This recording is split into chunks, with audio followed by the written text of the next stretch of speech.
we hope that the sound is working tonight, and we thank you for joining us, whether you're joining us live or joining us later on. The only real difference is live, you get a chance to win the sample that we're making tonight. And I need to turn the volume down here. Okay. All right. We are such professional YouTubers. Have you noticed that? I mean, really, we've got game on. All right, I'm Louisa Grindle. I own Golden Anchor Quilting in Claremont, New Hampshire, along with my husband, Darren Grindle, who is our long arm quilter. We have fabric, thread, notions, patterns, classes, events, long arm services, sewing machine repair, and cleaning services, as well as an incredibly vibrant community, which is the most important to us because here is where fabric is community, right? Community is the fabric of our dreams. I should probably just go home. I know. We ask a question every week, and by answering that question of the week, you enter yourself with a chance to win the sample that we made for the show this week. This week, it is a travel sewing kit. So we thought, what better question to ask than what crafts do you travel with? And if I'm just going for a car ride, I'll grab a crochet project or a knitting project. I'm one of those people that if I'm going for a car ride and I forgot to grab one, I'll stop somewhere and get a crochet or knitting project. I don't do well without a project on the go. And if I'm headed down to Virginia with my crafting buddies down there, I pack an extra suitcase, and that has fabric crafts and beading to make jewelry, and probably some knitting and crochet as well for the flight and the in-transit time, cross stitch as well. So we all have different crafts that we do in different spaces. This kind of sewing is certainly hard to travel with. So this week, for your chance to win our little travel sewing kit, please answer the question, what crafts do you travel with? What do you take with you when you're traveling? And we changed up a little bit from new in the shop to wanting to remind you of some of the cool stuff we have here in the shop. We have shared this line with you folks before called Cypress, and wanted to share it again. I think if we go over to overhead, they'll be able to see these. And then there's a stripe, and we all know, well, maybe we don't, but you're going to learn tonight that Louisa has a love of stripes. So this is the line that we have. It's called Cypress. It has sort of a Moroccan tile feel. We made one of our tippy totes out of this as well. And you can see it's got the mimicking of those tiles in this print, and then the lemons and oranges here, and the fanfare and the stripes. So we just wanted to remind folks that this line is here, and looking for your moment of inspiration for how it can be used in your crafts. We're going to use some of these to make our sample tonight when we get to the travel sewing kit. So that's our little fabric feature for the night. How's everybody doing? What do we got going on in comments? Yep, Jan travels with knitting. Aunt Gretchen just doesn't travel. That's fair. That's fair. Anyone else doing the YouTube challenge? Jean, tell us more about the YouTube challenge in the chat there, because maybe we should be doing it. Upcoming classes and events. We have been working so hard to keep our class schedule full of exciting things for everybody to come play with. And this week, we have the second day of our Calico Cats quilt series. And the kitties are coming out so cute. We'll get some pictures to share with you next week. And then Thursday, we have an open sew. Every Thursday, 10 to 5, come work on a project of your choosing with some social sewing time, beautiful people, and lots of fun things to play with. And then on Saturday, we have she gnomes, which I can show you on that overhead camera again. These little guys, they're so cute. So on Saturday is our last opportunity for folks to come participate with Paula Tobin of She Gnomes to make their very own little gnome. These do sit up. I know that's not the right angle for the overhead camera, but they do sit up because they have a little beanbag bum. And they're just so cute with their nose and their beard. The little bit of hand sewing, a little bit of machine sewing, and a whole lot of fun. So Saturday we have 8 spots. that we started with, and 3 are taken. So there's 5 spots left. So come play, make a gnome, you know, gift it to someone. Oh, Izzy said she didn't know there was a spot open. So 4 spots. There's 4 spots left. Okay, so that's the gnomes on Saturday at 11. Next Tuesday is our binding party at 1 o'clock. There was some confusion on the website with timing, but at 1 o'clock next Tuesday, the 21st, we have our binding party. Come bind a project you're trying to finish off, get some tips on binding, machine binding, hand binding, any way you want to do it. Come join us and get some projects off your UFO list. And then Friday, the 24th, is the Mondo or midi bag. So this is the midi size. This is the smaller of the bags. And we had the pleasure of seeing one of the Mondo bags made up by one of our community members recently. So it's just a little bit taller, a little bit wider at the base, but the same concept. These bags are made on pre-printed interfacing to keep everything really beautifully lined up. We have a class for this on Friday the 24th, and then we have another opportunity for this class coming up in June for those of you who are out of town during the colder months and maybe coming back. So when you come back, you can consider making a Mondo or mini bag in June with us. Or if you're here and you're local and you're excited about bag making, the Mondo or midi bag is next Friday the 24th at 10:30. And then we have brought back the Moda Love just in time for the love holiday. Actually, I think I remember reading a story that Valentine's was really not about love, but then it got commercialized about love or something like that. But we're not going to go there. So Moda Love, this quilt can be made with the mini charms, and it makes about a 12-inch square, which we shared with you last week on our YouTube. This is the charm pack size. So this is made with a 5-inch square and some background fabric and a border. Lynn Simino is teaching this class for us. She taught it last year. Aunt Ellen took it as a very beginner quilter and very much enjoyed it and actually gifted that quilt to Aunt Gretchen for her birthday. And now that a gift has been given, we can tell you who it was that she gave the gift to. And Aunt Gretchen, I hope, is enjoying that beautiful Moda Love quilt with a cat theme. So you can make it in the mini charm 2.5-inch, the charm 5-inch, or the layer cake, the 10-inch, and that makes a 72 by 72, or this makes a 36 by 36, and the mini charm makes a 12 by 12. So you get to choose which size. The technique is the same. Lynn always has great classes, and we hope that you can join us. That is Saturday, the 25th. Moda Love. 12 months of gifts. This is our year-long series that we have for making projects that are done within the 3-hour class, reproducible throughout the year, and very giftable. So that's our goal with 12 months of gifts. This year we're running it on the 2nd Saturday and the 4th Tuesday of each month. The Saturdays are at 10:30. Saturdays are 11, and the Tuesdays are at 10:30. This month for January, getting ready for Valentine's Day, Heart in My Hands pot holder. I'm going to work on cleaning that up on the inside. The pattern didn't have anything to cover that up with, but I think I'd like to. So before the class happens, I'll figure out a method for that. But it's a quilted pot holder in the shape of a heart. And I also think that I will flip these 2 sides when I make my next one so that the lining fabric, which is chocolate, will show on the outside as well as the other fabric on this side so that it becomes more visually interesting.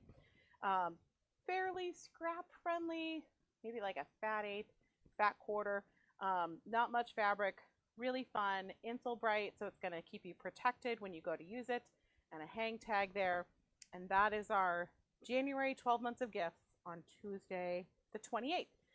On Wednesday the 29th, we have our first of 2 Never Give Up days. Take those projects out of timeout, people. We know we have them. You gave up on them. You put them away. This is the time to take them out and play and get them done. I have a project that I'm pulling out for the Never Give Up days. So come work with me. Come help me get it done. And oh, Dale doesn't take anything. Oh, okay. That's all right, Dale. You know, different people interact with crafting in a different way. And for me, crafting when I travel is one of the ways I pass the time. So that's why I take crochet and knitting and everything else with me. Or else I'd go a little bit crazier than I am. What else have we got going with people for traveling? Anything, Papa? Let's see. Crochet projects. I used to take crochet. Knitting and small knitting projects. So it sounds like most people are taking some sort of handwork with them, which is one of the reasons that we're thinking about rebooting an idea we had when we first started here about an English paper piecing class, because that's a pretty easy sewing project to take with you on the road. So keep your eyes and ears open for when we get that going again. Izzy, are we ready to put the Bali Love picture up? Okay, so tell me if I'm standing over it. All right, so on the 31st, the last day of the first month of this crazy 2025, is Bali Love Song. This is a log cabin based quilt that is assembled on point to make the centers of the log cabin look like a heart. And I made mine in really bright, vibrant rainbow colors with a black background, but you can see this is another sample with some softer, more muted, delicate colors, but really it could be scrappy, it could be anything you want it to be. And it is 2.5-inch strip or jelly roll friendly. So that is something that if you want to come play with us on the 31st, we can get that quilt made with you, help you get that going and made up. And then back on overhead here on February 4th, February 4th, we have the Woven Hearts Table Runner. So this is half of it with 2 hearts, and Woven Hearts is strip pieced in the center, a little bit of snowballing on the corners to make those hearts, and again set on point with some setting triangles, so a little bit of bias work that you'd get to learn. And you could do this in the traditional pink and red and white, or you could do it with purples, or you could do it, Izzy would probably do hers with blacks and reds, or black and gray in her macabre way. There are 4 hearts total across the table runner, and these hearts would be very easily translated into a placemat with some quarter setting triangles, and the original pattern from the pattern designer was actually a whole quilt. So not just a table runner, so much more to learn in that space. And then on the 7th is our crisscross apron pattern, or crisscross apron class, again with Lynn Legacy, who teaches such a wonderful apron class for us. This time we're offering it in either the adult or the child size. So you get to choose which size you make it. And if you have a little buddy that you'd like to get into sewing, maybe they could come and make their own apron with you, alongside you. How much fun would that be? Bring a buddy to the apron class on February 7th. That's my brother's birthday. And we have an open sew on February 6th, which is Mom's birthday. So that week we'll have to wish them a happy birthday when we come on to YouTube. And then, what do we have? Where are we? Okay. Oh, then on the 8th. Okay. On February 8th, we have our next 12 months of gifts class. And in that class, we're going to make a couch caddy. So this goes with some shelf liner on the back of it. Shelf liner is also great for jar openers. And so there's a couple other non-slip projects that are really great for this. We have all kinds of tricks to make it easy to sew on that shelf liner in this class on February 8th. This is designed to go over the arm of the couch and have a spot for glasses and maybe a couple of pens, a magazine or newspaper, or your sewing pattern and a pair of scissors and maybe some tweezers or whatever you need for the project you're working on. These are made in some steampunk, this one I made in some steampunk fabrics because I'm thinking it'll go to Papa's Den once it's done being a shop sample. Who's got a birthday? February, the Quilt Father and my brother share a birthday. Oh, wow, that's heavy. That's intense. Well, happy birthday to Quilt Father. We'll have to, and the 6th is the Quilt Father and Jean's son's birthday. What a common birthday wonderfulness. That's awesome. So this couch caddy is February 8th. It'll also be on Tuesday, February 25th. So 2 opportunities to take the class with the couch caddy. It's really long because it's designed to go over the arm of your couch and then kind of tuck in under your cushion so that when you sit, you don't knock it off the side, in addition to the shelf liner kind of keeping it there for you. So that's our couch caddy. Just a couple more classes to talk about, and then we will get to our tutorial for the week. This is the Prairie Point table runner. This is on February 21st. And I know the fabrics, they're so lovely. And I'm so very sorry that we don't have this line. Our incredible Lynn Legassi made this sample and is teaching this class. And she had this beautiful fabric on hand and made it for us. We will get a sample made up in fabric that doesn't tease you and then let you down when we don't have it. So this is the Prairie Point table runner. Very simple center construction of the charm pack, the 5-inch squares there. And then those 5-inch squares are also used to make this really wonderful edging and border. So if you're sitting here going, well, I don't really need a table runner, you know, but that's pretty, that's cool. What would I do with that kind of border? You could put this kind of border on a quilt, which would be really beautiful. You could put this on placemats. You could put this on, I mean, it's just a really cool technique to learn beyond being a table runner. And Lynn has assured me that this is a beginner-friendly project, in that if you can sew a consistent 1/4-inch seam, manage a rotary cutter, and follow directions, that you will be successful with the Prairie Point table runner. Shelf liner under your foot pedal, Lori K. That is, we just shared that tip in our beginner quilting, or in our all-inclusive Learn to Quilt class. When your foot pedal's running away from you, a little swatch of shelf liner under your foot pedal will help it stay put. We also talked about sewing barefoot, or not barefoot necessarily, but stocking feet, right? That we take our shoes off when we sew so that we can feel connected to that foot pedal. And I've never been able to sew as well with shoes on. So I don't know if that's a thing for other people too, but it's definitely a thing for me. So we have Prairie Point, and then the last class to talk about tonight is these darling little ruffle zipper pouches. I can't get enough of these. We had some folks here the other day, and they were looking at them, and they said, I love the bag, but ooh, the ruffle. And the ruffle is my favorite part. So, you know, it's really up to what you love, what you enjoy. Lynn Legassi is also teaching this class for us. This is on February 28th. It's from a book called It Takes Two, which is a book about 2 fat quarters that make a project for you.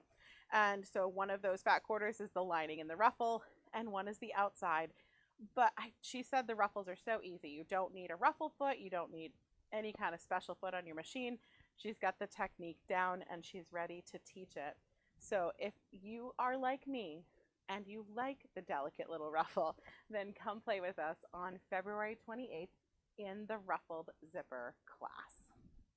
That wraps it up for us for classes, and means that we are ready to start with our tutorial. I think we can go back to talking, and I can sit down and we'll go back and forth a little bit, but that's okay. How are we doing out there in chat land? What's going on with people? Oh, you know, Jean, that's a really good point. If you put Prairie Points on a quilt, you don't put them on the top edge, because then it would be all up in people's faces. And then it helps you know what the top edge of your quilt is. If your quilt isn't directional with anything in the center, not having the Prairie Points on the top edge would keep it from, you know, rotating around on the bed. That's really cool. I might have to try that. Jean, thank you for the tip. Appreciate that. All right, I think we can come back over here because I'm going to press. So what do you need to make a sweet, cute little sewing kit on the go? And the thing that drew me to this when I found my inspiration for this one, actually I didn't find it. Belinda sent me a link to tell me about this one. And the thing that I liked about it is the versatility of the little felt area. You can use it as a pocket. See, you can put buttons into the pocket, or you can use it as something that you stab through with pins or needles. And I even saw a little tip on making sure you have thread by figure 8 wrapping thread around the needle like that. so that you can have thread in your sewing kit ready to go. The needle's already threaded and knotted and just you're off and running. And then I used a combination of safety pins over here to hold a shank button into the travel kit and a regular straight pin through the shank to hold a button over here and over here. Just some different ways to keep things in this little kit. And then the two sides fold in and it tucks up and then snaps closed. So what you'll need is some fabric that you want to play with to make this. Based on our template, you would need it to be a minimum of an 8-inch square for each of your two fabrics. And then also some felt. And I think, so there's a lot of debate about quality of felt and whether it's okay to just go to a big box store and get the felt that they have for 25 cents, or whether you should invest in higher quality felt when you're sewing and doing projects like this. And I have noticed a quality difference, much like there's a quality difference in quilting cotton when you buy it at a big box store versus a quilt shop. So there is a difference in the quality of felt, but I think it kind of depends on what you're making and what the purpose is.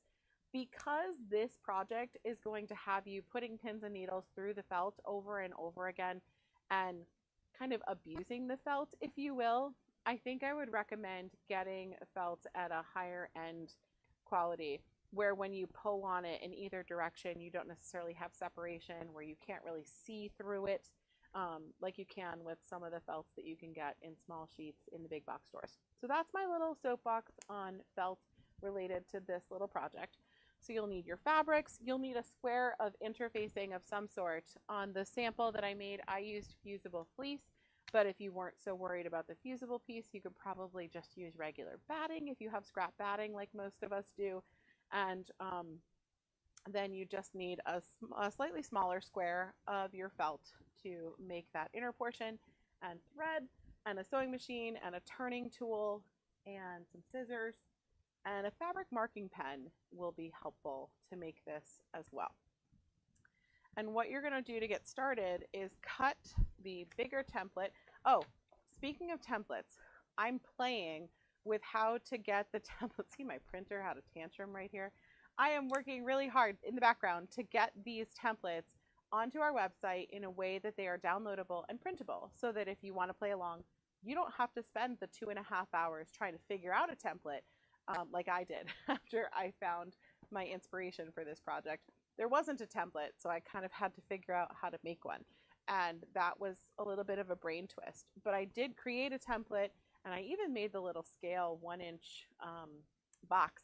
If you're someone who likes to print template patterns or patterns that have templates involved, that 1-inch box is not something you should ignore. It means that when you do your first test print, you should then take a ruler and lay it over that little box and see if the inside of that box or the lines they have on the outside of the box actually are 1 inch. And that's how you know that the pieces you've printed out have printed out at the same scale that the person who created the template printed them out. So that's what those little boxes are for. They are actually a guide, and they're worth using, especially if you're doing something where the pieces are going to interact with each other from the basic template.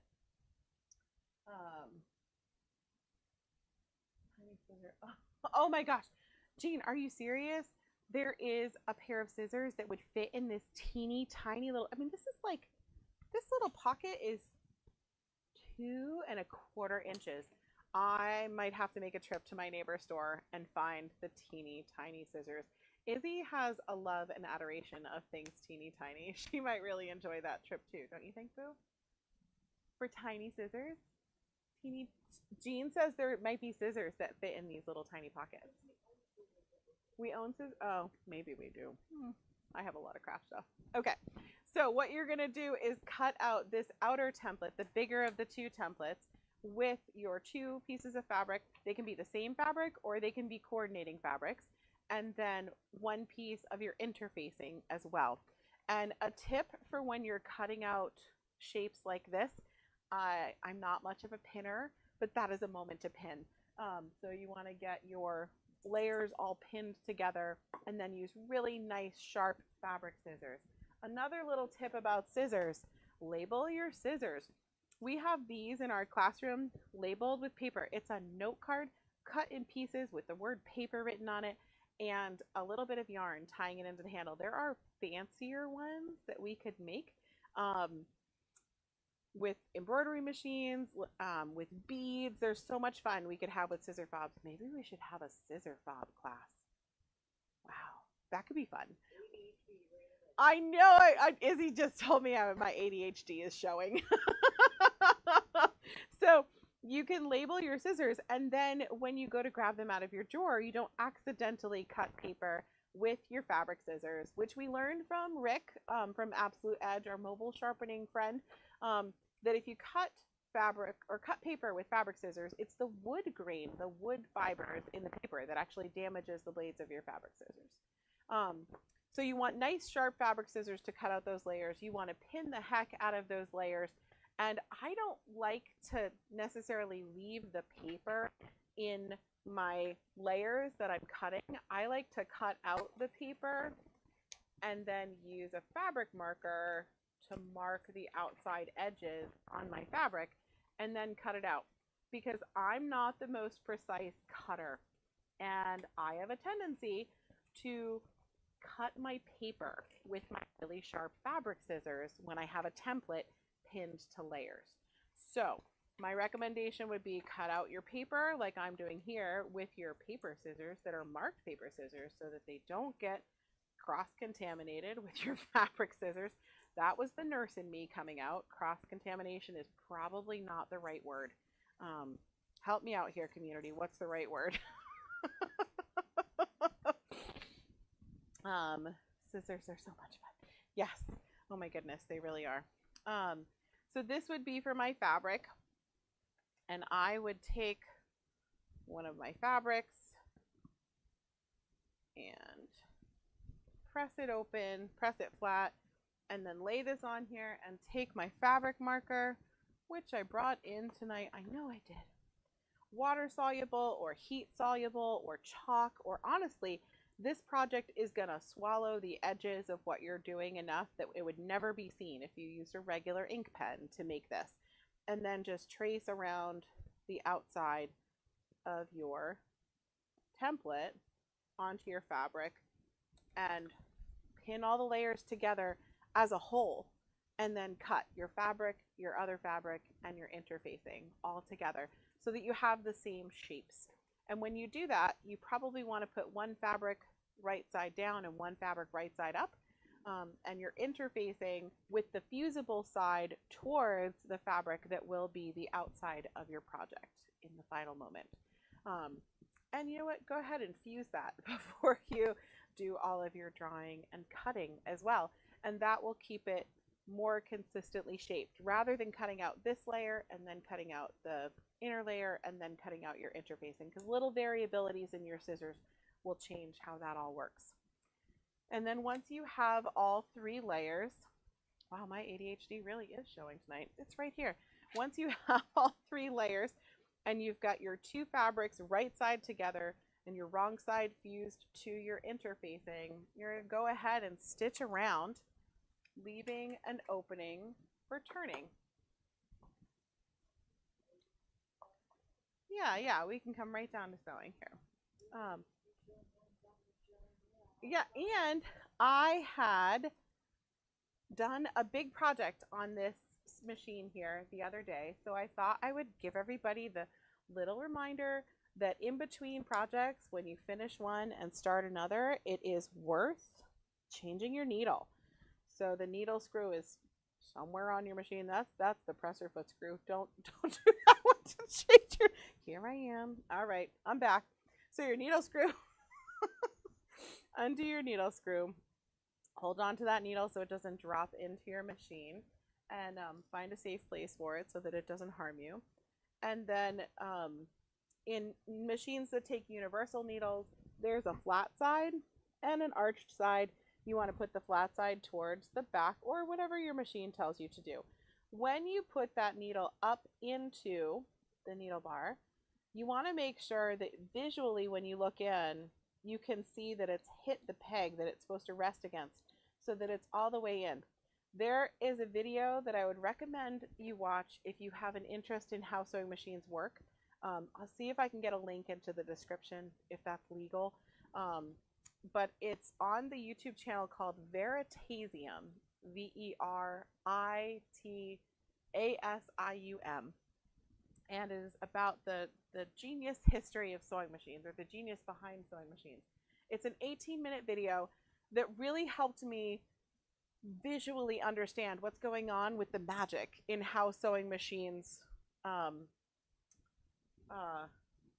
work. How when the needle comes down and it creates a little bubble in the thread, and that's where the hook of the bobbin comes around and catches it, and that's how it all works together. And that helped me to understand why it's important to change my needle, and why it's important to, you know, really listen to your machine when it's having problems, because it's such a precision engineering. No, this is actually a tip I wanted to share. It's not an ADHD moment, but thanks, Izzy. And I think Jean said, yes, you should clean out under the plate after every project. So thank you, Jean, for that reminder, because we talked about this. People really enjoyed the tip about not pulling thread out backwards.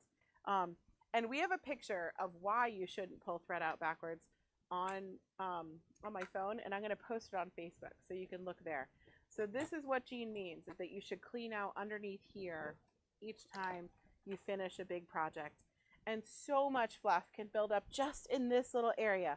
And they make little micro brushes that you can go in and clean out the fluff with, and they make cleaning wands that are specific for sewing machines.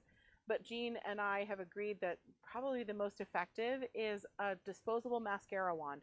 You can buy them in bulk on Amazon. Just have them on hand in your sewing room, and you can take that disposable mascara wand and, you know, go in between all the little parts and pieces here and pull out the fluff and the threads, and give your sewing machine more time before it needs an appointment with your local sewing machine technician. I don't know if anybody could hand me a micro brush. I don't know where they are right now. They're somewhere in the classroom. It's okay. I'm going to clean this tomorrow. But after every project, cleaning out the fuzz there, you would be amazed at some of the incredible dust dinosaurs that Jean has pulled out of machines. The other week, when we had our, what class was it? Hollow Star. We had our Hollow Star class, and this wonderful, wonderful young, vibrant sewer was here with us, and she left her machine, and it had sounded really rough while she was here. And so I thought, you know what, I'm just going to take a little peek under the bobbin and in that little place here. And I pulled out a chunk of 1/2 inch thick felted fluff. It really, I mean, if there had been more of it, we could have used it to make a hat or mittens. Because she sewed a lot of fleece and sewed a lot of batting heavy projects and just hadn't cleaned out in there. And her machine sounded entirely different after we cleaned that little bit out. I also recommended she bring it in to see Jean because there was more fluff there back in the other part. That's the other thing. Even if you clean here after every project, there is just as much, if not more, fluff back in, all in here, up in here, and it is really worth getting that cleaned out annually to extend the life and love of your sewing machine. Before I use the needle threader, I'm going to needle down, needle up, because Jean taught me that so that we don't break the little delicate needle threader. We're going to go over to sewing, and all right, we're ready to go. What? Yeah, I have a presser, but I just didn't put it on. Oh, and maybe I should put a bobbin in. Okay, we're having fun. Here we go. Let's talk to people. What do we got going on in the chat? Never use canned air to clean the area out. Thank you for that reminder, Jean. We have a tendency when we see fluff to want to do this, right? Or take a can of compressed air and blow it in. But you will blow it farther into your machine, farther into the gears, and could potentially damage some of those precision parts in there. So don't use canned air to clean out. And if your bobbin loads this way on the top, like this machine does, don't use metal bobbins. Only if it loads on the front here are those good for the machine. The Quilt Father says, I changed my needle with a quilting glove on my right hand. I can grip the needle and make sure it's all the way up.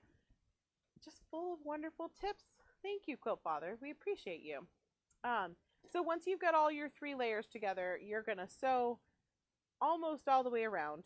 And once you've got it sewn almost all the way around, you're going to flip it. And I lost my teal piece of felt to make this one. So we're going to put pink felt in the middle and hope that it's okay. We've had so many good sewing tips tonight. Scissors are fun.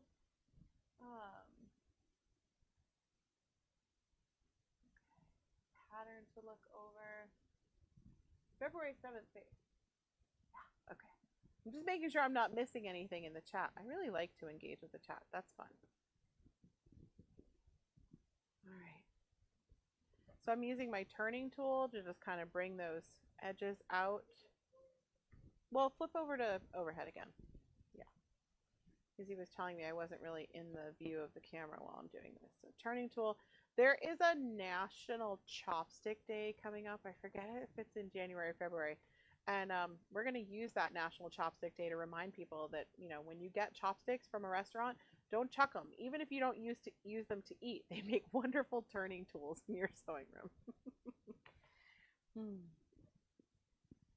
Always put a piece of paper over the plate. So, oh, that's another great tip. So Bev is saying just something like this, Bev, I think is what you're saying, right? You put a piece of paper over before you let the needle release from the screw to keep it from going down in. That's another brilliant tip.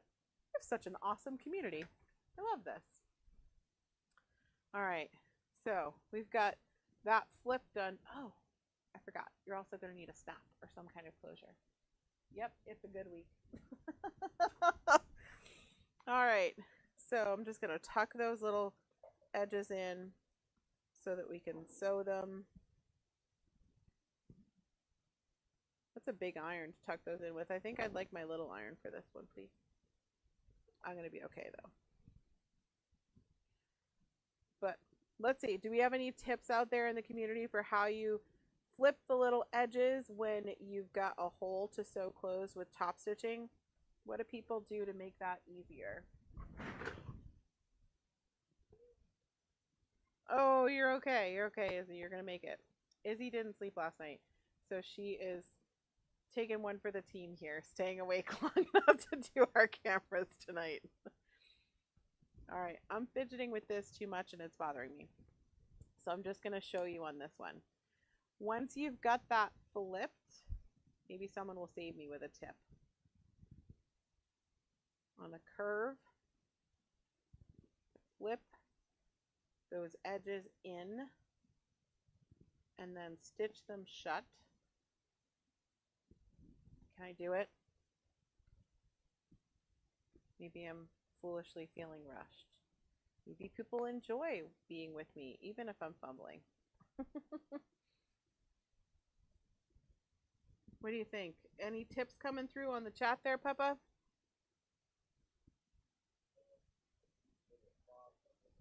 No, that's for the needle, not for turning the edges. Oh, come on, community. Help me out.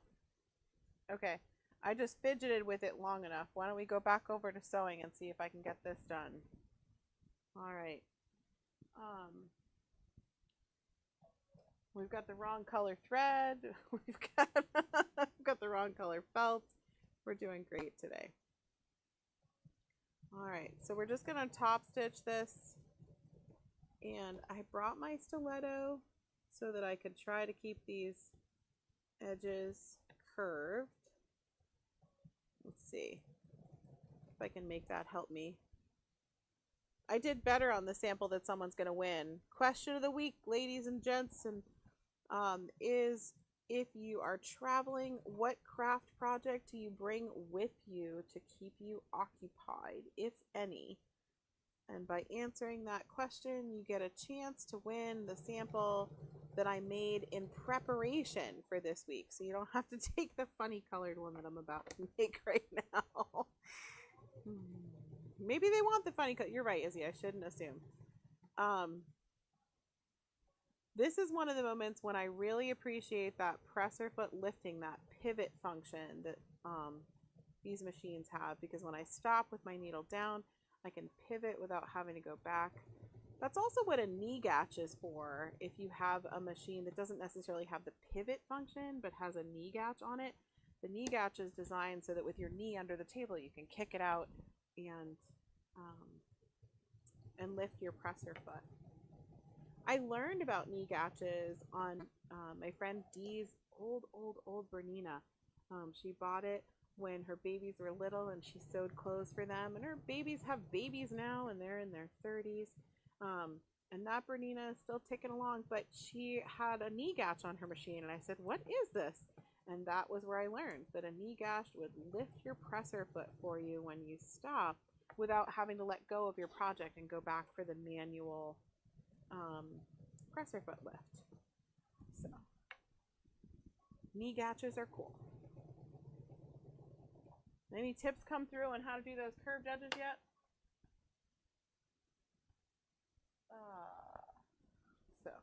Oh, you know what? I wonder if I should have turned it out through the top of the snap flap.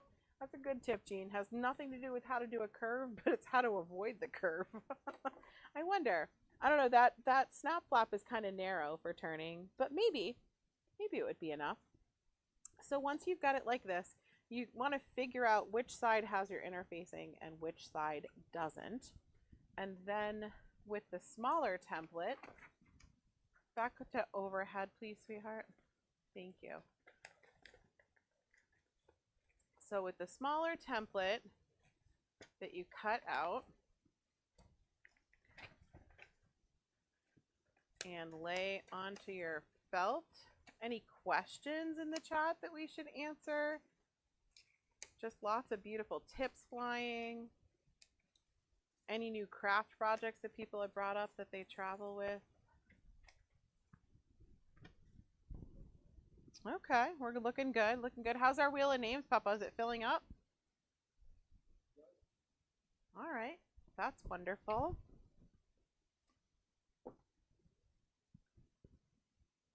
Okay, so then with our fabric marker, so that I don't accidentally cut my paper with my fabric scissors, I'm going to mark the outside of that template. I guess this little sample one that we're doing now will just be a little bit scrappy, huh? It's got the pink fleece, pink felt. I wonder if you could use fleece. Something else to explore. Oh, and whoop! Grab the needle. Okay. So then with fabric scissors, I can go ahead and cut without risk of those wood fibers hurting my beautiful fabric scissors.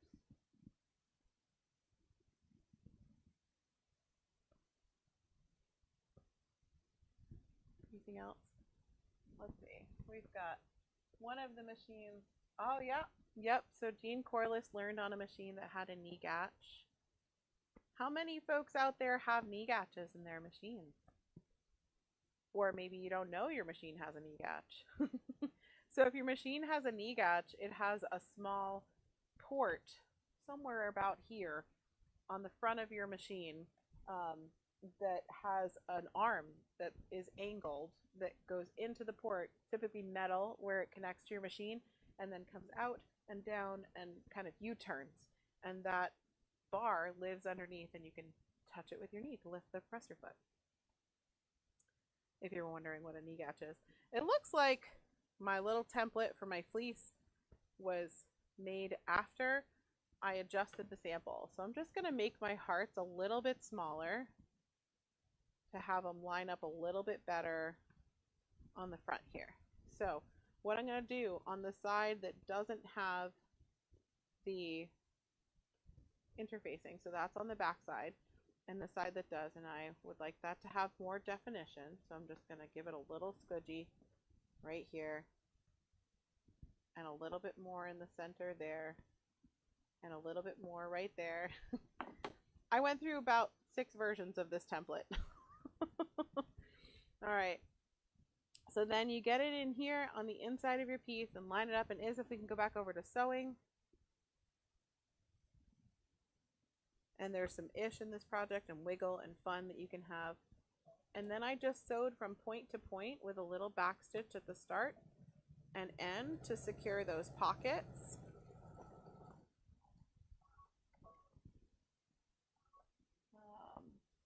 All right, Jean has a knee gouge. Jean has a knee. Both Jeans have knee gouges. The Lumi does have a knee gouge. You're right. Although, okay, help me understand why a machine would need a knee gouge if it has the pivot function that you can set to lift the presser foot automatically for you. Why would you want it to? Why would the knee gouge be a better option? Help me understand. All right. So we're just stitching across between the points, back stitching at the start and finish. We're almost done. And then we'll do our quilt of the week and our drawing and say goodnight to all these beautiful people who spent time with us tonight. All right. So you can see that my template was not perfect on the sample at all. But you know, that's why you could do this with kids and show them the video and say, look, even Louisa did this with some crookedness. So there is the finished inside, and of course you'd want to give it a haircut, get all those little things off, and then it folds in on the sides and up like that. And then you can mark wherever you want to have your snap go through. You can do that with an awl like this and have it go through both layers. Back this way towards me. Okay, you can use an awl with it in the position that you want it to be in and push through the layers so that you have sort of a mark of where that snap goes. And then you can do a sew-on snap, or you could do the plastic snap pliers that we've shown a couple of times on here, or you could do a button and put a little loop here. There's lots of ways that you could seal that.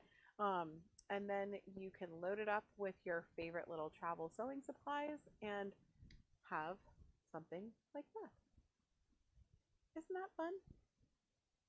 Thank you for doing this with me. All right. Yes, let's go back to talking. We'll do our quilt of the week, which has been behind me the whole time. This quilt has such an incredible story attached to it. This is a quilt made by a teenager. It is the first quilt that she's ever made, and she had help from her grandmother, who is a quilter. I'm not sure how much help she needed, given how precise this is. I think she was just sort of born into quilting, born to do this. And her color choices and her precision, absolutely beautiful. And she chose Minky for the back, so you get that sort of, you get that embossed quilted look with Minky on the back, which is just so wonderful. It's one of my favorite ways to show off the pantograph or the quilting design itself. She did such an incredible job that when she dropped it off, Darren said, when that's done, it's the quilt of the week. He just, you know, as soon as that is done, it is the quilt of the week. No questions, no holds barred. It is absolutely lovely. And they asked us if it was possible to bump it up in the quilting queue because someone very special to her has an illness that is likely to take her life in the near future, and she wanted to be able to show it to her before she passes away. So we called everybody who we needed to call to see if there was any, you know, wiggle room in people's quilting schedules, and got it on the long arm the next day. And we did everything we could to make sure that this can be shared with that special person, because it is such a beautiful quilt and deserves to be shared in that sacred space with that special person. So that is the quilt of the week story. And then we've got our weekly drawing for $10 coupon, gift card, what do we want to call it? And that is going to Margaret. And Margaret, we've got your phone number here. We'll give you a call. Congratulations. This is a drawing we do every week for folks who pay with cash or check during the week from the end of our broadcast to the start of our next one. And we keep those up at the register. So if you've seen yourself win on YouTube, make sure you tell us when you come in next time. And then, Papa, we need our Wheel of Names winner. Last step here. Yeah, Margaret.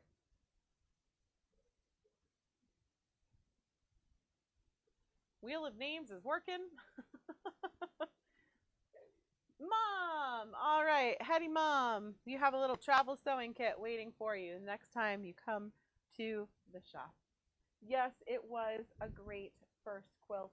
Um, and you know, the just the precision of these stars, the points line up. You don't have to look at it from the back of a speeding horse, as we sometimes say. If you can't see it from the back of a speeding horse, then you're all good. But you don't have to. You can look at that one really, really close, and it's still incredible and precise and beautiful and wonderful. And I hope that she has many years to quilt beyond just this first one, and that she enjoys it as much as she did making this one. All right. Are there any other questions? Welcome, Carol. I just saw you pop into the chat there.